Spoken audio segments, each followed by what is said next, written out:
É o material mais duro e resistente que se conhece. Nem o alumínio nem o aço o fazem. Mas é também dos mais brandos.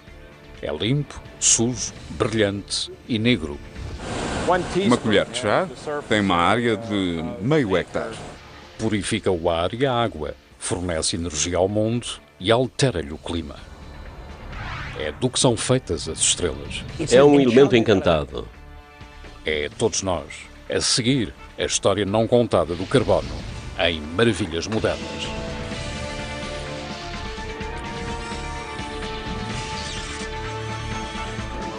Maravilhas Modernas. Carbono. Este exemplar de músculo de alta tecnologia é conhecido por carro campeão. O carro número 29 compete em todo o mundo em corridas que chegam a atrair 300 mil adeptos. Acredite-se ou não, o desempenho radical de um carro campeão é auxiliado pelo carbono. São carros de corrida de um lugar, sem capota e de rodas descobertas, como os de Fórmula 1. Com a sua configuração aerodinâmica e potência, atingem cerca de 360 km por hora. Exercem cerca de 1.530 kg de força descendente, o que significa que o carro poderia andar virado para baixo e sem cair. Um carro campeão vai do 0 aos 100 em 2 segundos e 6 décimos e demora o mesmo a voltar ao 0. Portanto, pode-se ir do 0 aos 100 e ao 0 em 4 segundos. Para atingir até 360 km por hora e fazer curvas apertadas a mais de 260, ajuda a ter um motor de 750 cavalos, pneus de alto rendimento, uma equipa obcecada e um ótimo piloto. Mas o que nos interessa é a carroceria do carro. É feita de um material super resistente e super leve que revolucionou o mundo do desporto motorizado: a fibra de carbono. A fibra de carbono é uma das encarnações mais recentes do elemento simples, que é o carbono, que concede estrutura a todas as coisas vivas e ajuda outras coisas a deslocar-se mais velozmente. A parte principal da carroceria, chamada concha ou monocasco, os ailerons dianteiros e traseiros, os painéis, o conjunto de segurança do piloto e até certos componentes do motor, são feitos deste material um tanto incaracterístico e até de aspecto frágil. Não sei se é perceptível, mas quase todo o carro é de carbono. Na verdade, não vejo nele muitas coisas que não sejam de carbono. Porque são construídos com fibra de carbono todos os carros de corrida de Fórmula 1, Indy e os carros campeões. É 10 vezes mais resistente do que o aço e, na maioria dos casos, 3 vezes mais leve. Isto é a tampa de motor do atual carro campeão. Como se pode ver, é muito leve por ser de carbono. Quando a margem de vitória pode ser uma fração de segundo, todos os quilos contam. E a segurança é a única coisa mais importante do que a velocidade. Aqui dentro, a razão para usar fibra de carbono é a resistência. A concha inteiriça de fibra de carbono é muito segura. Permite sobreviver a acidentes violentos. A piloto Catherine Legge ficou a conhecer em primeira mão o valor da fibra de carbono. No Campeonato Mundial de Carros Campeões, o seu carro esmagou-se contra a barreira a 290 km por hora. Embora o carro se despedaçasse, Legge saiu ilesa. É quase certo que a sua vida foi salva pela fibra de carbono. Em alguns dos choques a mais de 300 km por hora, uma pessoa não sobreviveria se o carro não absorvesse grande parte da energia. Nem o alumínio nem o aço o fazem. Ao contrário do metal, que ao ceder amolga-se em volta do piloto, a fibra de carbono parte-se e espalha-se. É ótimo para absorver a energia sem transferi-la para o condutor. Estes carros são concebidos para partir-se. Os pedaços que se soltam levam consigo a energia que, em vez de ser transferida para o piloto e feri-lo, é levada com os pedaços que se soltam. O fabrico da fibra de carbono é tão difícil quanto é secreto. Mas a Zoltec abriu-nos as portas da sua fábrica em Abilene, no Texas, para termos um vislumbre raro do que faz. Um dos materiais de engenharia mais resistentes do mundo começa como tecido sintético derivado do petróleo, à semelhança do nylon ou do poliéster. Estamos na primeira fase do processo de oxidação, que estabiliza um material artificial, ou poliacrilonitrilo, que abreviamos para PAN. O PAN, ao passar pelo primeiro forno de oxidação, começa a ser cozido. E, enquanto coze, é quando começa a mudar de cor. Isso serve, sobretudo, para retirar muitos dos outros componentes. E quanto mais carbono ficar, mais negro o material será. A combustão lenta faz o oxigênio do ar ligar-se aos átomos de carbono, de que a cadeia linear passa a ser uma formação em escada mais resistente. Depois deste processo de estabilização, as fibras saem como um material muito resistente, com 68% de carbono, conhecido como Pyron. Nesta fase, este material pode ser usado para fazer um travão para aviões. Embora a Pyron seja suficientemente forte para fazer parar um avião, é necessário muito mais calor para convertê-lo em fibra 100% de carbono. Este é um dos nossos fornos de alta temperatura que concluem a carbonização da fibra. Ao todo temos 5. Neste, retiramos os restos do hidrogênio e do azoto para obtermos uma fibra só de carbono. É a parte mais crítica do processo, pois a temperatura que aplicamos define o módulo ou a rigidez da fibra e também a resistência ao alongamento. Portanto, é muito importante controlar com precisão os fornos nesta fase do processo. Desta vez, as fibras são aquecidas na ausência total de oxigênio para não arderem. Em vez disso, o calor extremo força os átomos a vibrar até que os que não são de carbono se soltam.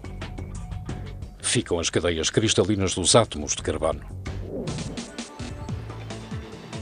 O processo de carbonização fundiu os átomos de carbono numa forma muito resistente que só muita energia poderá quebrar. As fibras de carbono passam por um banho eletroquímico que lhes torna a superfície áspera e a torna mais fácil de ligar, de modo a ser usada em compósitos. A seguir, à semelhança do que se faz nas fábricas de têxteis, a fibra de carbono é enrolada em bobinas. As fibras, cada uma com cerca de 1/10 da espessura de um cabelo, podem ser cortadas como qualquer linha de cozer. Porém, quando unidas num cordão com 50 mil, começam a mostrar a sua força. Mas como é que a fibra de carbono se torna nisto? Primeiro, as fibras de carbono são entretecidas para se obter resistência em todas as direções. Depois, o tecido é colocado em cima de um molde do veículo. Aplica-se-lhe resina e coze-se numa autoclave. A autoclave converte o tecido de carbono numa capa dura, com a forma definida pelo molde. Para compreendermos como começa, imaginemos uma peça de rayon como uma camisa. Se o pusermos num forno e a cozermos corretamente, obteremos algo que sobrevive a um embate a 320 km/h e permite a uma pessoa sair viva. É claro que a fibra de carbono não é só para carros de corrida. Está a ser usada em carros utilitários de alto rendimento e nas lâminas leves, mas resistentes de algumas das maiores turbinas eólicas do mundo. Mas a utilização mais marcante da fibra de carbono é no novo avião de passageiros da Boeing, o Dreamliner 787, que se estreou em 2008. As estruturas da fuselagem e das asas são feitas quase inteiramente de um compósito reforçado a fibra de carbono. O que interessa na fibra de carbono é a resistência, a leveza e a resistência à corrosão. São as 3 propriedades importantes. O Dreamliner será muito mais leve do que se fosse feito de metal, o que fará aumentar o rendimento do combustível. Isto significará bilhetes mais baratos, mesmo que o preço do combustível aumente sempre.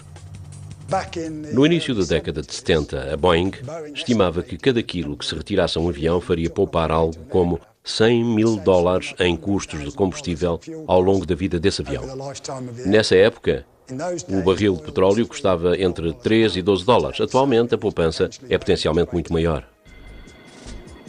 Enquanto que os outros aviões têm de manter no compartimento dos passageiros uma pressão igual à de 2.400 metros de altitude, o Dreamliner, com a sua armação mais resistente, poderá manter um equivalente aos 1.800 metros, muito mais confortável. E como a fibra de carbono não é corrosível, As linhas aéreas poderão fornecer ao compartimento dos passageiros uma mistura de ar mais úmida. Não haverá mais olhos e gargantas secos ao fim de um voo longo. Demoramos 50 anos a ter um novo avião, mas o Dreamliner será o de maior rendimento do combustível. E isso deve-se às fibras de carbono. É claro que a fibra de carbono é apenas uma pequena parte do que o carbono nos proporciona. Tentemos imaginar um mundo sem o carbono ou até um carro campeão sem o carbono. Não haverá a pintura vistosa derivada de hidrocarbonetos, nem poderemos parar sem as almofadas de carbono dos travões. Mas não faz mal, pois também podemos retirar o combustível de metanol, os pneus de borracha, a carroceria propriamente dita e, por fim, mas igualmente importante, a forma de vida à base de carbono sentado ao volante. Tudo o que conta neste carro e neste mundo é feito, pelo menos em parte, de carbono. O carbono é crucial na formação das ligações que constituem as coisas vivas e as coisas que certas coisas vivas gostam de fazer. No universo, o carbono é o mais abundante elemento que forma estruturas. É claro que o hidrogênio, o oxigênio e o hélio são mais abundantes, mas o carbono forma estruturas. É, de facto, um elemento ímpar. É um elemento encantado. O segredo está na configuração e no tamanho do átomo do carbono. Duas coisas tornam o carbono muito versátil. A primeira é o número de eletrões que tem na capa externa, a que chamamos a capa de valência. E a segunda é estar na primeira fila da tabela periódica, o que o torna um átomo muito pequeno. Os 4 eletrões da valência do átomo do carbono ligam-se a elementos maiores, como os metais, ao libertarem eletrões, e a elementos menores, como os gases, ao tentarem ganhar eletrões. Com isto, o carbono forma uma gama espantosamente grande de compostos. De facto, atualmente conhecem-se talvez 10 milhões de compostos de carbono. A ligação carbono com carbono mais estável é o diamante, uma trama cristalina de carbono puro. O diamante tem uma dureza extrema porque os carbonos nele existentes foram comprimidos por pressões extremas ao longo de milhares de milhões de anos e formaram uma rede de tetraedros. Esta rede de ligações entre os carbonos torna este material duríssimo. Na verdade, é o mais duro material natural que se conhece. O carbono, com as suas capacidades ímpares de ligação, também é um elemento-chave de tudo o que tem vida. Daí a frase formas de vida à base de carbono. O carbono é um elemento químico ideal, pois é suficientemente estável para ser a matéria da vida e dos produtos químicos associados à vida, mas é suficientemente instável para não exigir muita energia a esses processos químicos. É esta combinação ideal de estabilidade e reatividade que faz do carbono a espinha dorsal de todos os sistemas vivos. Com o carbono a fornecer ligações importantíssimas, os simples açúcares tornam-se moléculas complexas como o ADN. É mesmo o elemento da vida. A vida vegetal, rica em carbono da variedade pré-histórica, revelou-se uma das nossas fontes de energia mais potentes. Mas poderemos descobrir modos de queimá-la sem aumentar o aquecimento global? A central de Antelope Valley, uma central elétrica de 110 metros de altura em Beulah, no Dakota do Norte, é mais do que tudo uma caldeira muito grande. Estamos na cobertura da Unidade 1 da central de Antelope Valley. Atrás está a Unidade 2. Projetada em finais da década de 70, era a maior caldeira do mundo. Estamos no cimo do edifício mais alto do Dakota do Norte. O edifício mais alto do Dakota do Norte é este, devido ao muito carbono que aqui ficou preso numa abundância de vida pré-histórica. Há entre 50 e 250 milhões de anos, o Dakota do Norte e esta região eram um mar interior enorme. A partir dele surgiu muitíssima vegetação, que ao longo do tempo cresceu, morreu e foi coberta e comprimida. Ao longo de milhões de anos, camadas de sedimento compactaram a vegetação e tornaram-na em turfa. A pressão, combinada com o calor proveniente do manto terrestre, acabou por decompor a turfa numa substância negra rica em carbono, que conhecemos por carvão. A central de Antelope Valley obtém o carvão da mina Freedom, situada ali perto, a maior mina de carvão do Dakota do Norte. Diariamente, 16 mil toneladas são convertidas por trituração num pó fino, pronto para entrar nas duas caldeiras de 33 pisos de altura, em que o carvão faz o que faz melhor, arder. Ao arder, liberta energia na forma de calor contida nas fortes ligações de carbono pré-históricas. O calor de 1450 graus é usado para fazer ferver 53 mil litros de água, cerca de meia piscina por minuto, e para convertê-la em vapor de alta pressão a 540 graus. O vapor é forçado a entrar em turbinas, que giram a uma velocidade suficiente para acionar este veio de 160 toneladas, que só é visível nesta nesga a 3.600 rotações por minuto, o que gera 500 mil de cavalos de potência. Tudo o que está nesta instalação serve para garantir que o veio gire a 3.600 rotações por minuto. A corrente elétrica gerada pelos dois conjuntos de turbinas da central é suficiente para abastecer 360 mil habitações. Fala-se muito do vício do petróleo da América, mas a verdade é que os alicerces da infraestrutura energética do país são o carvão. Os Estados Unidos têm, de longe, os maiores jazigos de carvão do mundo, graças aos pântanos e às florestas tropicais que cobriam grande parte da América do Norte Oriental há cerca de 300 milhões de anos e ao vasto mar interior que cobria as atuais grandes planícies há 100 milhões de anos. É um combustível não só nacional, mas também abundante. Ainda há bastante para centenas de anos.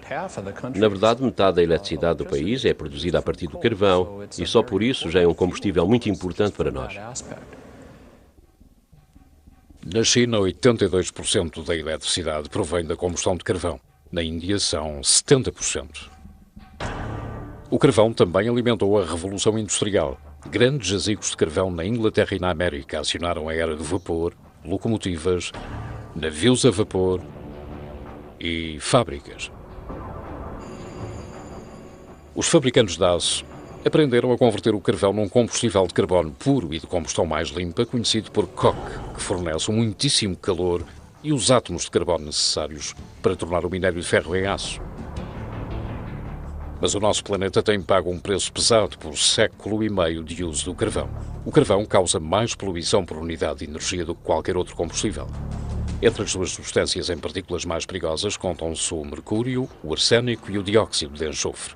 E como dos combustíveis fósseis é o mais rico em carbono, o carvão é o principal emissor do gás causador do aquecimento global, o dióxido de carbono. Produz 1/3 de todas as emissões de CO2 de origem humana. Quando queimamos uma coisa, combinamos essa coisa com oxigênio. Assim, ao queimarmos um material feito de carbono, estamos a combiná-lo rapidamente com oxigênio. Uma coisa que acontece é obtermos carbono e oxigênio juntos. Reduzir as emissões de carbono de dióxido de carvão será uma tarefa de grande envergadura, mas não impossível. Perto da central elétrica de Antelope Valley está a central Synfuels, das grandes planícies, que emprega uma técnica inovadora conhecida por gaseificação do carvão. A gaseificação do carvão é um processo ímpar. A nossa unidade de gasificação é a única do seu tipo nos Estados Unidos.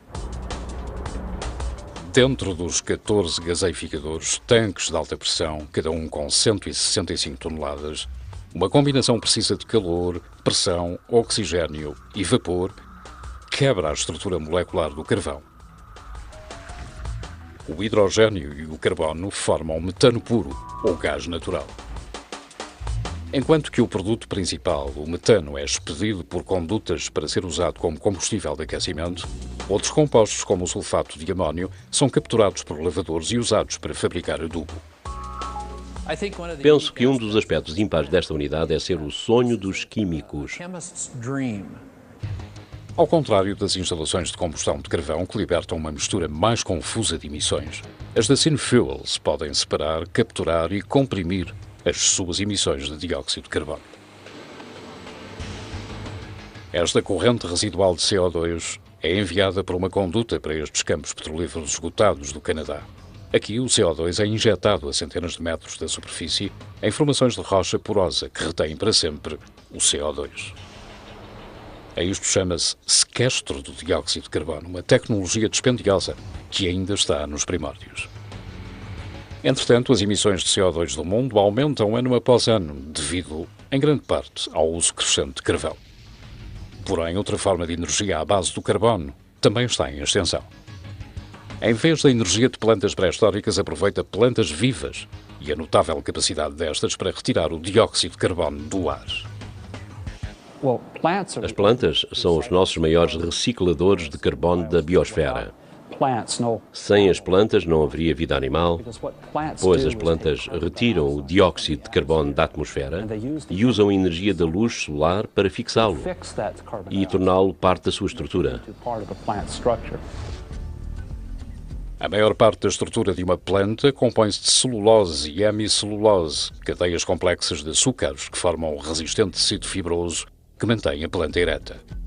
Durante 3 décadas, alguns cientistas procuraram converter esses açúcares em etanol, um biocombustível que, a cada ano que passa, aciona mais veículos.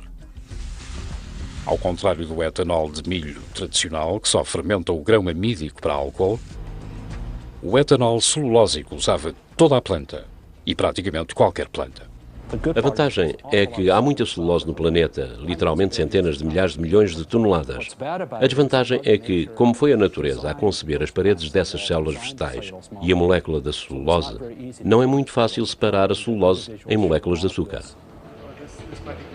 Contudo, graças a avanços da tecnologia, especialmente no domínio dos enzimas e outros compostos que decompõem a celulose em açúcares fermentáveis, cientistas e empresários descobriram como substituir um combustível fóssil, o petróleo, por um combustível vivo, o etanol celulósico. O etanol celulósico oferece muitas vantagens ambientais. Ao contrário do milho, os cultivos com muita celulose, como a erva-pão, prosperam em terrenos pouco usados e exigem pouco ou nenhum pesticida e adubo, que geralmente derivam de combustíveis fósseis. Disto resulta que o rendimento energético líquido dos cultivos com etanol celulósico é 10 vezes maior que o do grão de milho. A erva-pão é nativa dos Estados Unidos. Crê-se que fosse uma das ervas predominantes nas grandes planícies antes da chegada dos colonos.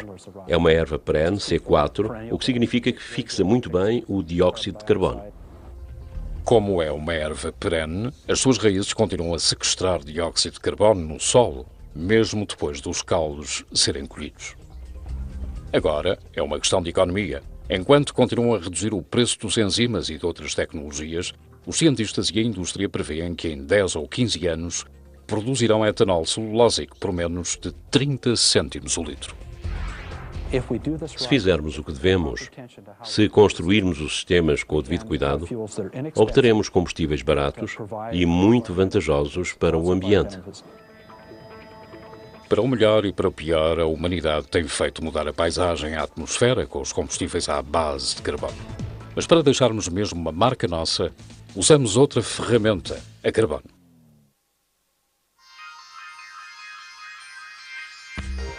Se pegarmos nos átomos de carbono puro de um diamante e lhes mudarmos a trama rígida para uma resma de folhas frouxamente entrelaçadas, transformaremos o mais duro material conhecido num dos mais brandos minerais do planeta, a grafite. Isto é, a grafite na sua forma sólida. Vemos que o cimo deste pedaço é plano e é a camada superior da grafite. Todas as camadas inferiores são mantidas frouxamente junto pelas forças intermoleculares que são facilmente quebráveis, permitindo a estas folhas deslizar. Quem já tenha usado grafite numa fechadura perra sabe que a estrutura escorregadia deste mineral o torna um bom lubrificante industrial e ainda melhor por suportar temperaturas muito altas. A indústria do aço usa para lubrificar aquelas portas que deslizam para cima e para baixo e em cadinhos de fundição. É usada em calços de travões e as chumaceiras são feitas de grafite. Os ladrilhos negros que protegem do calor a face inferior do vai-vem espacial no regresso também são feitos de um produto com grafite. Mas a grafite tornou-se conhecida literalmente pela sua maravilhosa capacidade para deixar uma marca. Na fábrica General Pencil, em Jersey City, na Nova Jersey, um grupo dedicado de fabricantes de lápis converte o pó de grafite e blocos de madeira de cedro no mais comprovado instrumento de escrever do mundo. Ainda somos o mais antigo fabricante de lápis dos Estados Unidos. Ainda somos uma empresa familiar, gerida pela família fundadora, e ainda estamos no mesmo edifício de alvenaria, passados 100 anos. O fabrico de um lápis começa com uma mistura de grafite, pó de carbono derivado do carvão e uma quantidade menor de argila. Uma maior percentagem de grafite deixará uma marca mais branda e escura, enquanto que mais argila fará uma marca mais forte e clara. Uma mistura de grafite, carbono, argila e água é deitada neste moinho de bolas enchido com calhaus rolados. O moinho de bolas revolve os ingredientes durante 24 horas, até formarem uma pasta fluida, homogénea e consistente. A General Pencil faz a pasta fluida atravessar prensas de filtros que retêm a água e cortam a mistura em pedaços manuseáveis, conhecidos por bolos. Os bolos são deixados secar durante 48 horas. Convém secá-la muito lentamente para que fique homogénea e a sua superfície não forme crosta. Se formar crosta, causará defeitos nas minas. Os fabricantes de lápis e o público em geral ainda usam o termo chumbo para designar o núcleo de grafite do lápis, embora os lápis nunca tenham contido chumbo. Este nome erróneo deve-se a que na antiguidade romanos, gregos e egípcios escreviam com um utensílio chamado estilete, em latim pencilus, que muitas vezes era feito de chumbo.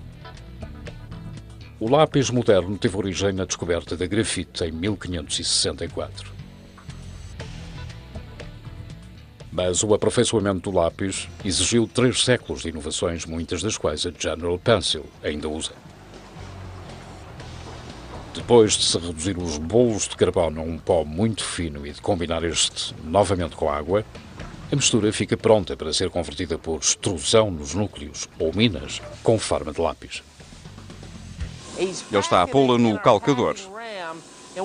Tem de retirar-lhe o ar, como nas figuras de barro que se fazem na escola. Se contiver ar, explodirá quando levarmos ao fogo. O John já colocou o cilindro. Agora a mistura tomará a forma de mina de lápis. A mina sairá pela fieira e passará pela roda de corte. Ao atravessá-la, é cortada pelas lâminas. É a fieira que dá forma à mina.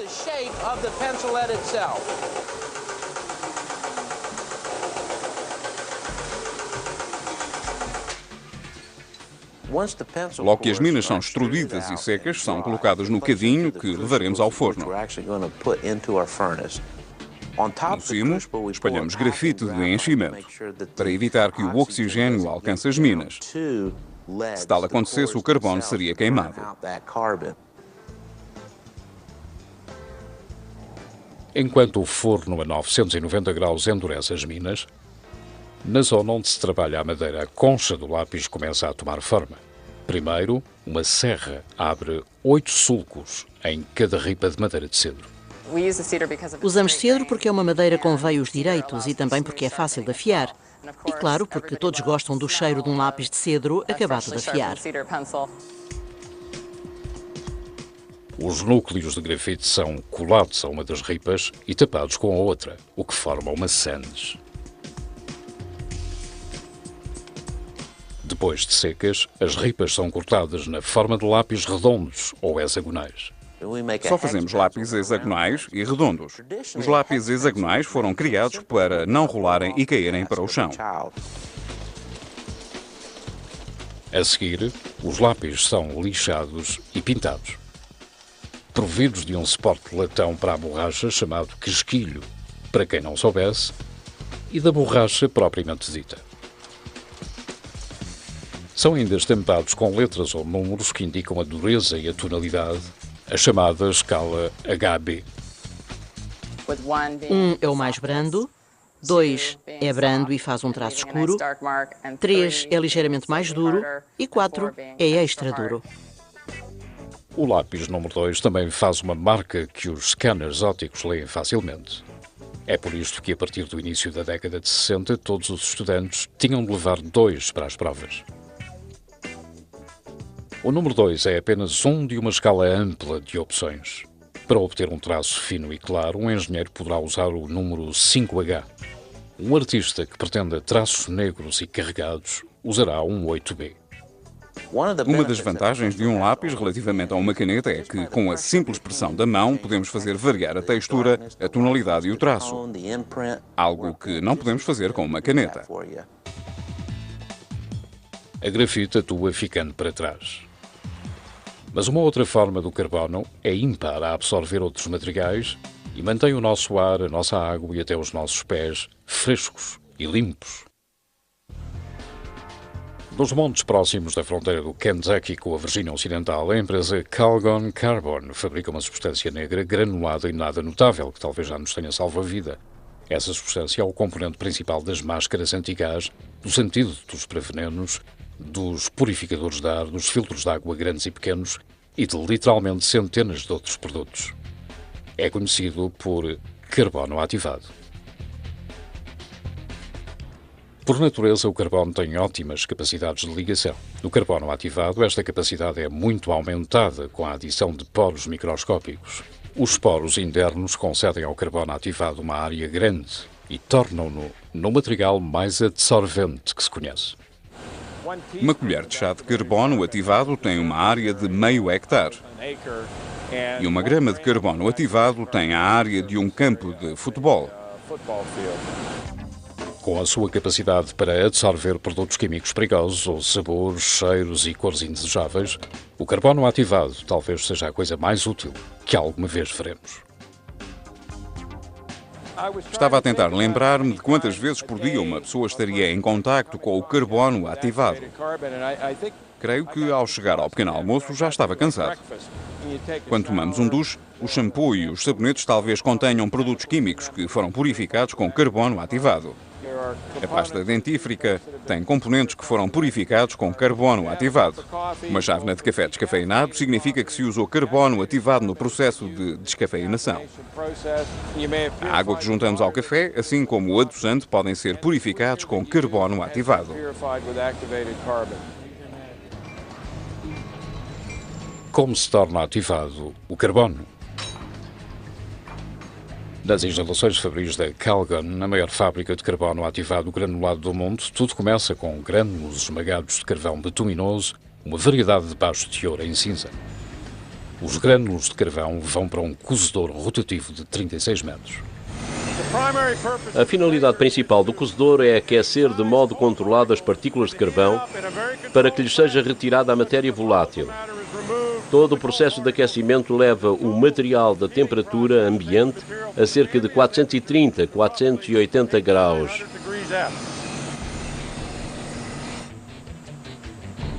O cozimento deixa carbono puro, que é enviado para a torre da ativação. A torre de 12 metros é como um forno complexo. Quantidades precisas de vapor e oxigênio alimentam um braseiro atruador. O material é aquecido até cerca de 990 a 1050 graus na presença do vapor. Aquilo é o cadinho do fundo do ativador. O vapor penetra nas partículas de carbono, que abre milhões de poros minúsculos e cria canais que absorverão produtos químicos indesejáveis. O carbono, agora oficialmente ativado, é arrefecido, peneirado e colocado em recipientes, que vão desde sacas de 500 kg até caminhões cisternas de 20 toneladas. Há dezenas de produtos de carbono ativado de diferentes tamanhos, concebidos especialmente para diferentes tipos de impurezas, e estejam no ar ou na água, mas o princípio é quase o mesmo.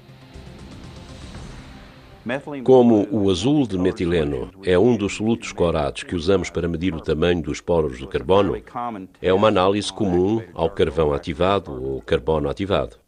Mais uma vez, podemos ver que o leito de carbono vem até aqui. Como o azul de metileno está por cima, vamos escoar o soluto corado através do leito de carbono.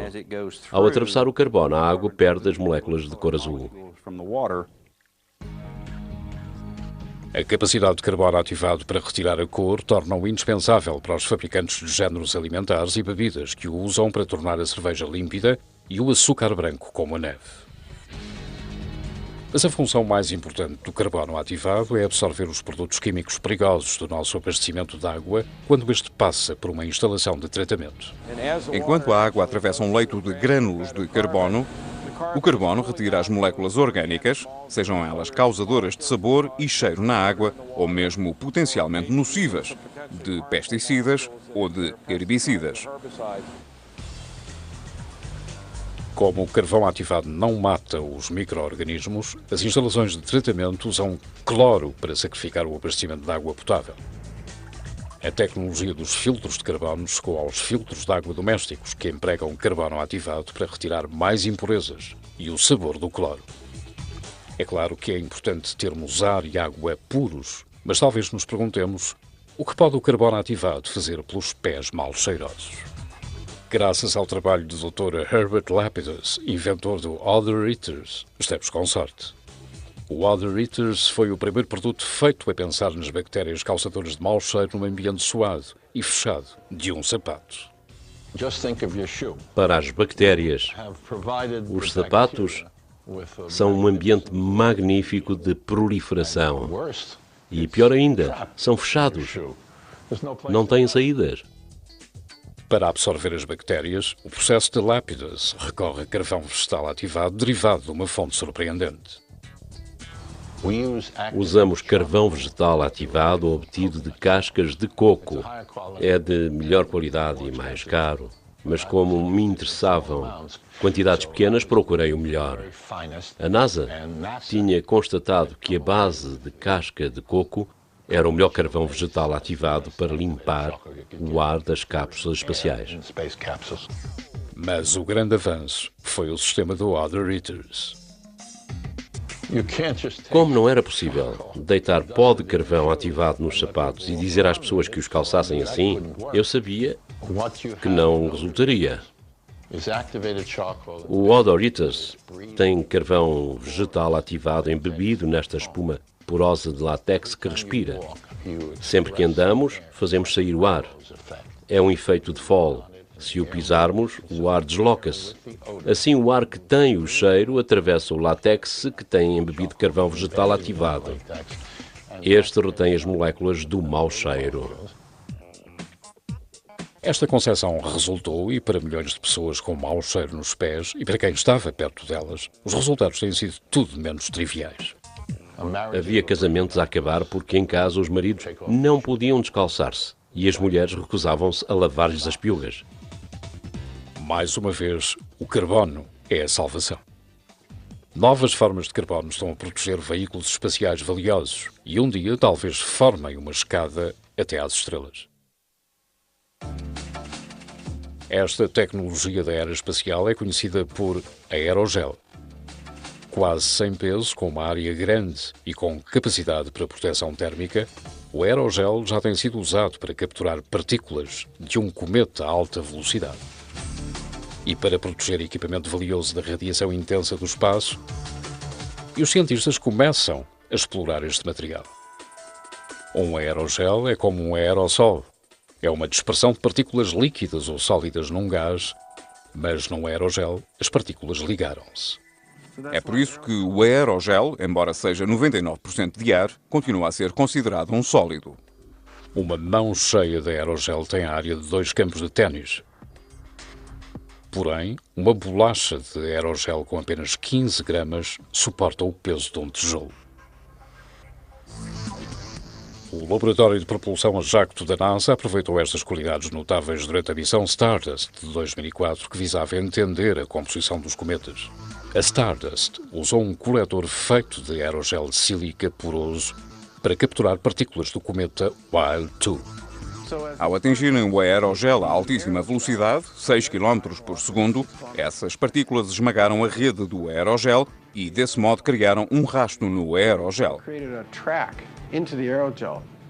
Assim, ao entrarem no aerogel, abrandaram e acabaram por parar. A geração seguinte de aerogéis é feita com carbono. O aerogel de carbono começa como um cocktail límpido de produtos químicos orgânicos que são combinados com água. Ao reagirem, formam um gel. O gel tem este aspecto. A seguir, o gel vai para um forno de alta pressão chamado autoclave, que coze tudo, menos o carbono puro. O aerogel de carbono concede a mesma porosidade de sílica, mas isola melhor do calor. Uma bolacha de aerogel de carbono quase sem peso pode fazer isto. Um isolamento tão leve faz do aerogel de carbono um material ideal para proteger os veículos em Marte da radiação agreste do espaço. Também se usará o mesmo tipo de material no veículo do Laboratório de Ciências de Marte, que será enviado para lá dentro de poucos anos. Os cientistas tencionam aproveitar outra vantagem do carbono, a resistência, para revolucionar as idas ao espaço. Atualmente só há um modo de escapar à gravidade da Terra. Mas as descolagens com foguetões são dispendiosas, para não dizer que são perigosas. Os cientistas atuais estão perto de descobrir uma alternativa estrambólica de sondagem conhecida por elevador espacial. Consistirá num cabo com 100 mil quilómetros preso à Terra, com um contrapeso a rodear a Terra fora da órbita geoestacionária a mais de 36 mil quilómetros de altitude. A força centrípeta da corda presa a contrariar a velocidade orbital do contrapeso manterá no cabo uma tensão suficiente para se poder fazer subir cargas para o espaço. O elevador espacial é uma ideia fascinante. Por que não foi ainda concretizada? Porque, com os materiais que temos atualmente, o peso do cabo fá-lo-ia cair para a Terra. Mas há um material que talvez resulte: os nanotubos de carbono. Os nanotubos de carbono têm um conjunto ímpar de propriedades. São robustos, são resistentes, são 100 vezes mais fortes do que o aço e têm 1/6 do peso deste. Os nanotubos de carbono são partículas minúsculas de grafite em que a estrutura de ligação foi radicalmente reforçada. Supondo que isto representa uma camada de grafite, isto é um nanotubo de carbono. As partículas super resistentes são repetidamente unidas à nanoscala para formar estruturas à nossa escala. Subitamente, a ideia de um elevador espacial não é tão descabida. Se os nanotubos forem 100 vezes mais fortes do que o aço e tiverem apenas 1/6 do seu peso, isso será concretizável. A NASA está a investir nessa ideia. É apenas uma das aplicações dos nanotubos de carbono. Nos anos mais próximos, podemos esperar vê-los aumentar muito a duração das pilhas dos pequenos dispositivos eletrónicos. Atuar como semicondutores à escala molecular em computadores menores e mais potentes e proporcionar material biocompatível super forte para articulações artificiais para nós, formas de vida à base de carbono. O carbono é o pequeno elemento que pode formar e forma as coisas mais leves, mais resistentes, mais duras, mais brandas, mais macias, mais absorventes, mais úteis, mais perigosas e mais interessantes deste planeta. Versão portuguesa via satélite.